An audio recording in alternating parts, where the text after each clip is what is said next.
వైకాపా ప్రభుత్వ హయాంలో టీటీడీ లడ్డు తయారీకి సరఫరా చేసేందుకు వాడే నెయ్యి అసలు నెయ్యి కాదు అని సీబీఐ డైరెక్టర్ పర్యవేక్షణలో సుప్రీంకోర్టు ఏర్పాటు చేసిన సిట్ హైకోర్టుకు నివేదించింది. నెయ్యి సరఫరాకు టీటీడీతో ఒప్పందం కుదుర్చుకుందని ఏఆర్ డైరీ, వైష్ణవి డైరీ అయినా ఇది వెనుక ఉండి కథ నడిపించేది బోలేబాబా డైరీ అని వెలువడించింది. బోలేబాబా డైరీకి పాలు, నెయ్యి ఉత్పత్తి చేసే వ్యవస్థనే లేదని స్పష్టం చేసింది. తమ నుంచి పాలు సేకరించట్లేదని రైతులు చెప్పారంది.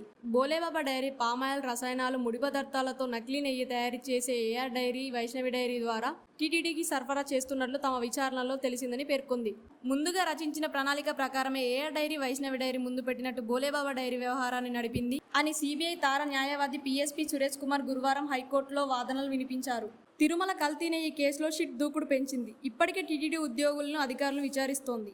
ఈ క్రమంలోనే తిరుమల కల్తీ నెయ్యి కేసులో విచారణలో కీలక పరిణామాలు చోటు చేసుకుంది. తిరుమల తిరుపతి దేవస్థాన మాజీ చైర్మన్ వైవి సుబ్బారెడ్డి, పిఏ అప్పన్నకు సిట్ ప్రత్యేక దర్యాప్తు నోటిఫికేషన్లు ఇచ్చింది. అంతేకాకుండా 2 రోజుల నుంచి సిట్ అధికారులు అప్పన్నను ప్రశ్నిస్తున్నారు. అప్పన్నతో పాటు మరో 6 తిరుమల ఉద్యోగులను సిట్ విచారిస్తోంది. వారితో పాటు అప్పన్నను సిట్ అధికారులు విచారణ జరుపుతున్నట్లు తెలుస్తోంది. తిరుమల లడ్డు తయారీలో కల్తీ నెయ్యి ఉపయోగిస్తున్నారని కేసులో ఇప్పటికే 15 మందిని అరెస్ట్ చేశారు. అరెస్టైన వారిలో తిరుమల దేవస్థానానికి నెయ్యి సరఫరా చేసే యజమానులు, టీటీడీ ఉద్యోగులు ఉన్నారు.